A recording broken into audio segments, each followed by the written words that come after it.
Welcome back. ಹಿಂದೂಗಳ ನರಮೇಧ ಪಾಪಿಗಳ cake ಆಸ್ವಾದ. ಈಗ ಸಂಬಂಧಪಟ್ಟವರು ಮಾತಾಡಬೇಕು. ಕೆಲವು ಪ್ರಗತಿಪರರು ಅಲ್ಲಲ್ಲಿ ಮಾತಾಡ್ತಾ ಇದ್ದಾರಲ್ವಾ, ಅಲ್ಲಲ್ಲಿ ಮಾತಾಡ್ತಾ ಈ ಕೇಕ್ ಅನ್ನು ತೆಗೆದುಕೊಂಡು ಹೋಗಿ ಏನ್ ಮಾಡ್ಲಿಕ್ಕೆ, ಹಾಗಿದ್ರೆ ಸಂಭ್ರಮಿಸ್ತಾ ಇದ್ದಾರೆ. ಇಲ್ಲಿ ಕೆಲವರು ದೇಶದ ಒಳಗಿರುವಂತಹ ದೇಶದ್ರೋಹಿಗಳು ಕೆಲವರಿದ್ದಾರೆ. ಸೋಷಿಯಲ್ ಮೀಡಿಯಾದಲ್ಲಿ ಬಹಳ ತಮ್ಮ ಹೇಳಿಕೆಗಳನ್ನು ದಾಖಲಿಸ್ತಾ ಇದ್ದಾರೆ. ಅಂದ್ರೆ ಅವರ ಪ್ರಕಾರ ಏನಪ್ಪಾ ಅಂತಂದ್ರೆ ಎಲ್ಲಾ ವಿಚಾರ ಅವರು ಕೊಂದ್ರೂ ಪರವಾಗಿಲ್ಲ, ನೀವು ಯಾರನ್ನ ಅಟ್ಯಾಕ್ ಮಾಡಬೇಕು, ನೀವು ನರೇಂದ್ರ ಮೋದಿ ಅವರನ್ನ ಅಟ್ಯಾಕ್ ಮಾಡಬೇಕಷ್ಟೇ. ಮತ್ತೆ ಸತ್ತಿದಾರಲ್ವಾ, ಸತ್ತವರಿಗೆ ಪರಿಹಾರ ಬೇಕಲ್ವಾ, ಅದಕ್ಕೊಂದು ರಿವೆಂಜ್ ಬೇಕಲ್ವಾ. ಯುದ್ಧದ ಬಗ್ಗೆ ಹೇಳ್ತಾ ಇರೋದಲ್ಲ ನಾವು. ಇಂಟೆಲಿಜೆನ್ಸ್ ಫೈಲ್ಯೂರ್ ಬಗ್ಗೆ ಮಾತಾಡುವಂತವರು ಅವತ್ತು ಇಂದಿರಾ ಗಾಂಧಿ ಅವರ ಹತ್ಯೆ ಆದಾಗ ಇಂಟೆಲಿಜೆನ್ಸ್ ಫೈಲ್ಯೂರ್ ಆಗಿರಲಿಲ್ವಾ? ಅವತ್ತು ಸಿಕ್ಕರ ಮೇಲೆ ಮಾರಣ ಹೋಮ ಆದಾಗ ಇಂಟೆಲಿಜೆನ್ಸ್ ಫೈಲ್ಯೂರ್ ಆಗಿರಲಿಲ್ವಾ? ಪೆರಂಬದೂರಿನಲ್ಲಿ ರಾಜೀವ್ ಗಾಂಧಿ ಅವರ ಹತ್ಯೆ ಆದಾಗ ಇಂಟೆಲಿಜೆನ್ಸ್ ಫೈಲ್ಯೂರ್ ಆಗಿರಲಿಲ್ವಾ? ಆ ಸರ್ಕಾರದ ಸಮಯದಲ್ಲಿ ಇಂಟೆಲಿಜೆನ್ಸ್ ಫೈಲ್ಯೂರ್ ಆಗಿತ್ತಲ್ವಾ? ಅವರನ್ನು ಕಟಕಡೆಯಲ್ಲಿ ನಿಲ್ಲಿಸಬೇಕಿತ್ತಲ್ವಾ? ಯಾವ ಸಂದರ್ಭದಲ್ಲಿ ಏನು ಮಾತಾಡಬೇಕು ಅಂತ ಗೊತ್ತಿಲ್ಲದ ಆ ಎಡಬಿಡಂಗಿಗಳ ಕೆಲವು ಪಳೆಯುಳಿಕೆಗಳು ಮಾಡ್ತಾ ಇರುವಂತಹ ಕಸರತ್ತುಗಳಿವೆಲ್ಲ. ಆ ಎಡಬಿಡಂಗಿಗಳು ಈಗಲೂ ಕೂಡ ಭಾರತ ದೇಶದ ಕೆಲವು ಕಡೆ ಇದೆ. ಕಮ್ಯುನಿಸ್ಟ್ ಎಡಬಿಡಂಗಿಗಳು, ಅವುಗಳು ಸಂಭ್ರಮ ಪಡ್ತಾ ಇರ್ತದೆ. ಅವುಗಳು ತಮ್ಮ ಧರ್ಮವನ್ನು ನಂಬೋದಿಲ್ಲ. ಇದು ಹೇಗೆ ಅಂತಂದ್ರೆ ನಿಮಗೆಲ್ಲ ಗೊತ್ತಿರಲಿ ವೀಕ್ಷಕರೇ,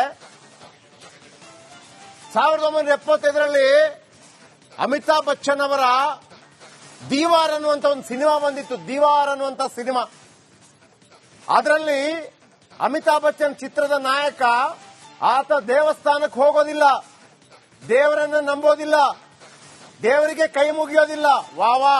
ಆದರೆ ಆತನನ್ನ ಪ್ರತಿ ಸಲ ಬಚಾವ್ ಮಾಡೋದು ಮಾತ್ರ ಆತ ತಾನು ಕೂಲಿ ನಂಬರ್ ಒಂದು ಹಾಕೊಂಡಿರ್ತಾನೆ, ಅದು ಬಚಾವ್ ಮಾಡುತ್ತೆ. ಆತನಿಗೆ ದೇವರ ಮೇಲೆ ನಂಬಿಕೆ ಇಲ್ಲ, ಆತನಿಗೆ ಡೆಸ್ಟಿನಿ ಮೇಲೆ ನಂಬಿಕೆ ಇಲ್ಲ. ಆದರೆ ಆತನಿಗೆ ಒಂದು ಕೂಲಿ ನಂಬರ್ ಇರುತ್ತೆ. ಆ ಕೂಲಿ ನಂಬರ್ ಹೆಸರು 786. ಇದಲ್ವಾ ಆಷಾಢ ಬುತ್ತಿತನ. ಅದರ ಮೇಲೆ ಆತನಿಗೆ ನಂಬಿಕೆ ಇದೆ. ಅದರ ಅರ್ಥ ಏನು? ಅವತ್ತಿಂದ ಇವತ್ತಿನ ತನಕ ಕಮ್ಯುನಿಸ್ಟರು ಮಾಡಿದ್ದು ಇದನ್ನೇ. ಹಾಗಂತ ಕಮ್ಯುನಿಸ್ಟ್ ಭಾರತ ದೇಶಕ್ಕೆ ಬಹಳ ದೊಡ್ಡ ಸಹಾಯ ಮಾಡಿಲ್ಲ ಅಂತಲ್ಲ. ಒಂದು ಕಾಲದಲ್ಲಿ ಕಮ್ಯುನಿಸ್ಟ್ ಹೋರಾಟಗಳು ಬಹಳ ಅಗತ್ಯ ಇತ್ತು.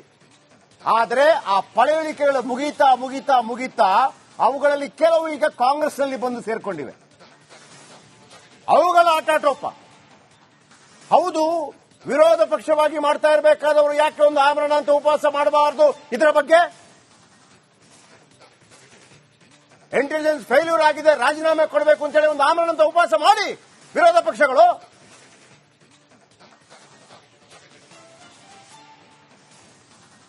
ಈಗಲೂ ಅಷ್ಟೇ ಪ್ರತಿಯೊಬ್ಬರು ಕೇಳ್ತಾ ಇರುವಂತದ್ದು, ಉರಿ ಮೇಲೆ ಆದಂತ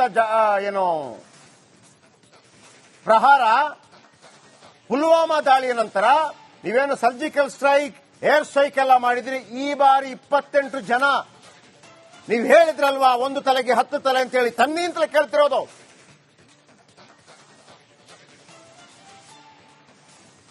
ಹಾಗಿದ್ರೆ ಆ ಪ್ರಗತಿಪರರು ಎನಿಸ್ಕೊಂಡಿರುವಂತವರು, ನಾನೀಗ ಒಂದು ದೃಶ್ಯ ತೋರಿಸ್ತೀನಿ. ಆ ದೃಶ್ಯ ತೋರಿಸ್ತೀನಿ. ರೆಡಿಯಾದ ತಕ್ಷಣ ಹೇಗೆ ಮಿದುಳು ಹೊರಗೆ ಬಂದಿದೆ, ಹೇಗೆ ಮಿದುಳು ಹೊರಗೆ ಬಂದಿದೆ, ಅಷ್ಟು ಹತ್ತಿರದಿಂದ ಶೂಟ್ ಮಾಡಿದ್ದಾರೆ. ಹೆಂಡತಿ ಮತ್ತು ಮಕ್ಕಳಿರುವಾಗ ಮಾಡಿದ್ದಾರೆ, ಶೂಟ್ ಮಾಡಿದ್ದಾರೆ. Welcome back. ಹಿಂದೂಗಳ ನರಮೇಧ ಪಾಪಿಗಳ ಕೇಕ್ ಆಸ್ವಾದ. ಈಗ ಸಂಬಂಧಪಟ್ಟವರು ಮಾತಾಡಬೇಕು. ಕೆಲವು ಪ್ರಗತಿಪರರು ಅಲ್ಲಲ್ಲಿ ಮಾತಾಡ್ತಾ ಇದ್ದಾರಲ್ವಾ, ಅಲ್ಲಲ್ಲಿ ಮಾತಾಡ್ತಾ ಈ ಕೇಕ್ ಅನ್ನು ತೆಗೆದುಕೊಂಡು ಹೋಗಿ ಏನ್ ಮಾಡ್ಲಿಕ್ಕೆ, ಹಾಗಿದ್ರೆ ಸಂಭ್ರಮಿಸ್ತಾ ಇದ್ದಾರೆ. ಇಲ್ಲಿ ಕೆಲವರು ದೇಶದ ಒಳಗಿರುವಂತಹ ದೇಶದ್ರೋಹಿಗಳು ಕೆಲವರಿದ್ದಾರೆ. ಸೋಷಿಯಲ್ ಮೀಡಿಯಾದಲ್ಲಿ ಬಹಳ ತಮ್ಮ ಹೇಳಿಕೆಗಳನ್ನು ದಾಖಲಿಸ್ತಾ ಇದ್ದಾರೆ. ಅಂದ್ರೆ ಅವರ ಪ್ರಕಾರ ಏನಪ್ಪಾ ಅಂತಂದ್ರೆ ಎಲ್ಲಾ ವಿಚಾರ ಅವರು ಕೊಂದ್ರೂ ಪರವಾಗಿಲ್ಲ, ನೀವು ಯಾರನ್ನ ಅಟ್ಯಾಕ್ ಮಾಡಬೇಕು, ನೀವು ನರೇಂದ್ರ ಮೋದಿ ಅವರನ್ನ ಅಟ್ಯಾಕ್ ಮಾಡಬೇಕಷ್ಟೇ. ಮತ್ತೆ ಸತ್ತಿದಾರಲ್ವಾ, ಸತ್ತವರಿಗೆ ಪರಿಹಾರ ಬೇಕಲ್ವಾ, ಅದಕ್ಕೊಂದು ರಿವೆಂಜ್ ಬೇಕಲ್ವಾ. ಯುದ್ಧದ ಬಗ್ಗೆ ಹೇಳ್ತಾ ಇರೋದಲ್ಲ ನಾವು. ಇಂಟೆಲಿಜೆನ್ಸ್ ಫೈಲ್ಯೂರ್ ಬಗ್ಗೆ ಮಾತಾಡುವಂತವರು ಅವತ್ತು ಇಂದಿರಾ ಗಾಂಧಿ ಅವರ ಹತ್ಯೆ ಆದಾಗ ಇಂಟೆಲಿಜೆನ್ಸ್ ಫೈಲ್ಯೂರ್ ಆಗಿರಲಿಲ್ವಾ? ಅವತ್ತು ಸಿಕ್ಕರ ಮೇಲೆ ಮಾರಣ ಹೋಮ ಆದಾಗ ಇಂಟೆಲಿಜೆನ್ಸ್ ಫೈಲ್ಯೂರ್ ಆಗಿರಲಿಲ್ವಾ? ಶ್ರೀ ಪೆರಂಬದೂರಿನಲ್ಲಿ ರಾಜೀವ್ ಗಾಂಧಿ ಅವರ ಹತ್ಯೆ ಆದಾಗ ಇಂಟೆಲಿಜೆನ್ಸ್ ಫೈಲ್ಯೂರ್ ಆಗಿರಲಿಲ್ವಾ? ಆ ಸರ್ಕಾರದ ಸಮಯದಲ್ಲಿ ಇಂಟೆಲಿಜೆನ್ಸ್ ಫೈಲ್ಯೂರ್ ಆಗಿತ್ತಲ್ವಾ? ಅವರನ್ನು ಕಟಕಡೆಯಲ್ಲಿ ನಿಲ್ಲಿಸಬೇಕಿತ್ತಲ್ವಾ?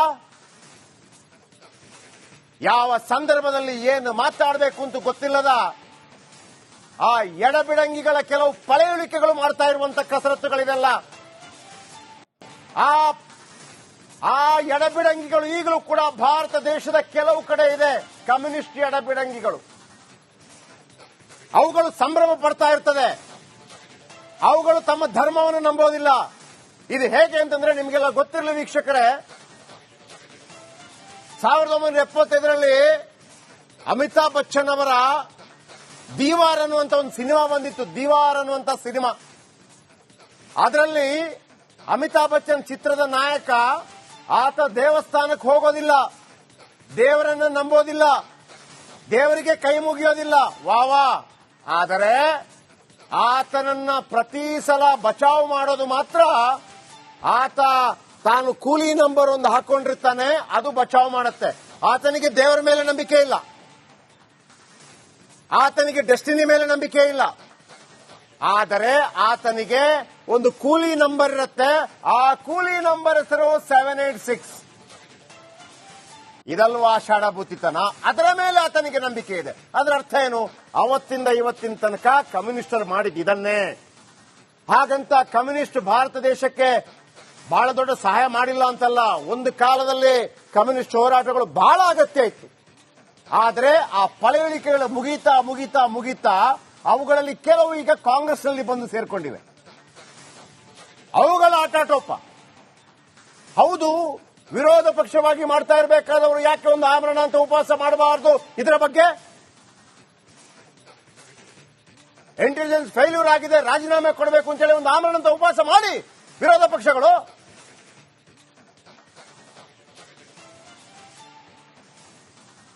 ಈಗಲೂ ಅಷ್ಟೇ ಪ್ರತಿಯೊಬ್ಬರು ಕೇಳ್ತಾ ಇರುವಂತದ್ದು, ಉರಿ ಮೇಲೆ ಆದಂತ ಪ್ರಹಾರ, ಪುಲ್ವಾಮಾ ದಾಳಿಯ ನಂತರ ನೀವೇನು ಸರ್ಜಿಕಲ್ ಸ್ಟ್ರೈಕ್, ಏರ್ ಸ್ಟ್ರೈಕ್ ಎಲ್ಲ ಮಾಡಿದ್ರಿ. ಈ ಬಾರಿ 28 ಜನ ನೀವು ಹೇಳಿದ್ರಲ್ವಾ, 1 ತಲೆಗೆ 10 ತಲೆ ಅಂತೇಳಿ, ತನ್ನಿಂತಲೇ ಕೇಳ್ತಿರೋದು.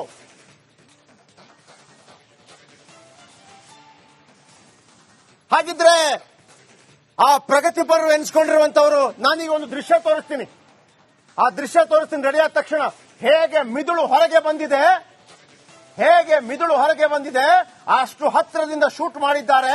ಹೆಂಡತಿ ಮತ್ತು ಮಕ್ಕಳಿರುವಾಗ ಮಾಡಿದ್ದಾರೆ, ಶೂಟ್ ಮಾಡಿದ್ದಾರೆ.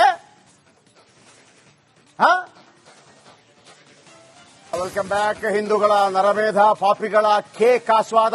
ಈಗ ಸಂಬಂಧಪಟ್ಟವರು ಮಾತಾಡಬೇಕು. ಕೆಲವು ಪ್ರಗತಿಪರರು ಅಲ್ಲಲ್ಲಿ ಮಾತಾಡ್ತಾ ಇದ್ದಾರಲ್ವಾ, ಅಲ್ಲಲ್ಲಿ ಮಾತಾಡ್ತಾ ಈ ಕೇಕ್ ಅನ್ನು ತೆಗೆದು